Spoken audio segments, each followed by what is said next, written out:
This is Viofo A119 MINI 2, a single channel 2K dash cam, which comes packed with some interesting features, and as the main image sensor it's using the SONY STARVIS 2, a very well made sensor which has a wide dynamic range and also known for reproducing sharp and clear images, and supposed to perform good in the low light situations as well. But we will take a look at those images a little bit later in the video. We're gonna start by unboxing the camera and see what is inside the box. And as you can see, I'm holding two static films instead of sticking the camera directly to the windshield, because the camera has this strong glue, can be used in between the windshield and the glue. That way the cleanup and the removal would be easier than trying to fight that glue.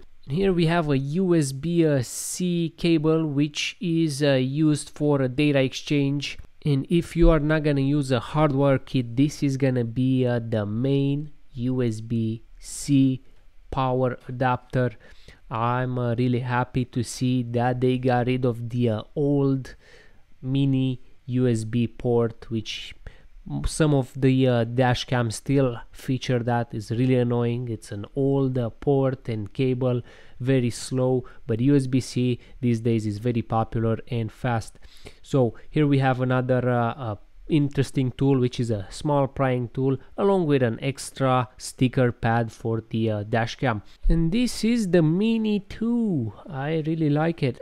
Looks good. We have a USB-C port on the side along with the micro SD slot, an additional power port USB-C as well on the top, so you can use either of those for powering purposes, but the one on the side is gonna be for the data exchange. So that's really nice. We have those options, and I can tell you that at the first impression the camera feels really good in hand, feels more like a high quality action camera.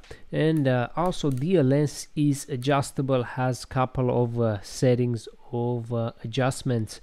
Now next up I got the Viofo circular polarizing lens, which is used to reduce the road reflection or glare from the windshield. That supposed to improve the image quality. It works in the same way as the polarized sunglasses. It will help the image being more saturated and more balanced. So I'm gonna install that and I'm gonna do some tests also with it. It looks really neat on the lens right there.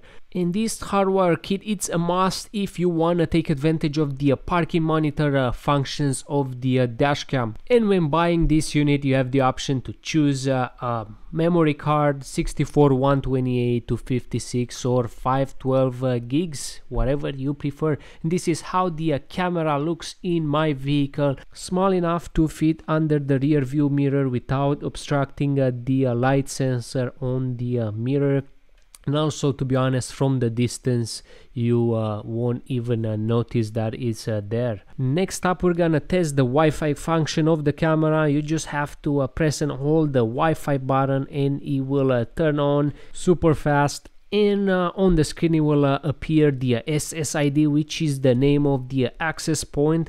We're gonna tap on that, enter the password. It was right below the SSID. In order to take advantage of this feature, you will need the Viofo app from the App Store or Google Play Store, whatever you are on iOS or Android.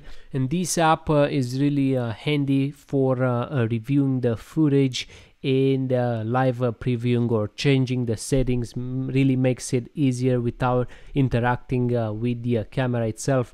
Now those are the images. You will notice a red lock on those thumbnails. Those are the protected videos that won't be deleted. So overall, the playback or reviewing the footage, it's really straightforward and simple to use.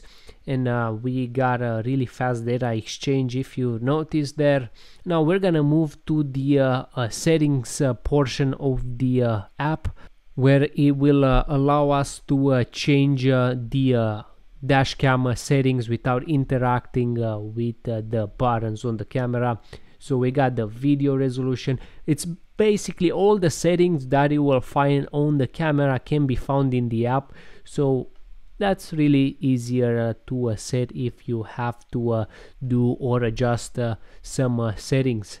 Now another great feature of the camera is the voice command or voice control feature. I really like this one. It has a bunch of preset voice commands, and we'll demonstrate how that works. For example, we'll start with taking a photo. Take a photo. And that was fast. It did not hesitate in taking a photo. That was super fast. So it's a really handy feature if you have to take a photo without interacting physically with the camera. Now it will only listen to whatever the command is set. In my case was take a photo. It won't listen at two commands at the same time. You have to manually switch, so whatever works the best for you, or whatever you prefer. In my case, I think take a photo makes the most sense, but it would have been nice to be able to listen at more commands at the same time. Recording started. Video stop. Again, no hesitation. It's pretty quick in responding to the command, so I really like that. And from this segment of the video and all the way to the end will be a footage of the camera.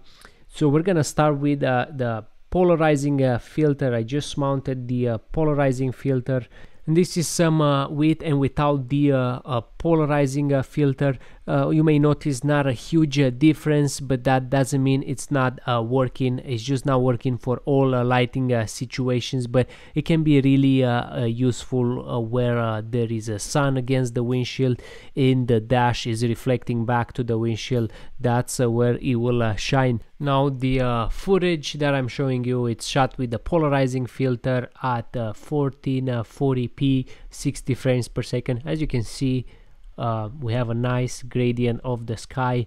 The polarizing filter really helps in maintaining the balance without having the HDR on, so that's a plus again for having a filter. Now in this footage we tested the HDR, and as we can see we are in a parking garage underground where the lighting is not great, but also we have a bright sunny day just coming out of the garage, and you can see how balanced the image is.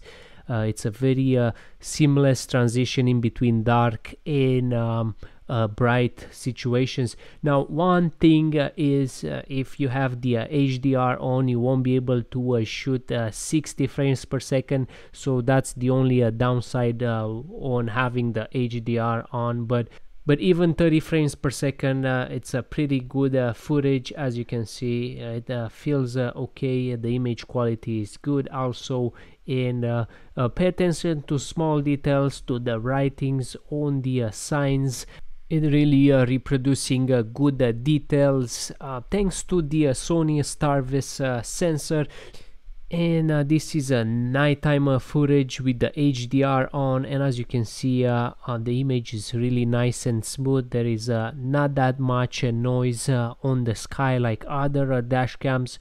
This sensor really tries to reduce the noise as much as possible, but at the same time keeping and reproducing very good details such as on the signs or the license plate. And keep in mind, this is at night with 30 frames per second. If we ramp it up to 60 frames per second, we will have even more details on the footage. But overall, to be honest, I'm really impressed with this camera. It's a small camera, but a very powerful one, and I think it's one of the best on the market at this point in time.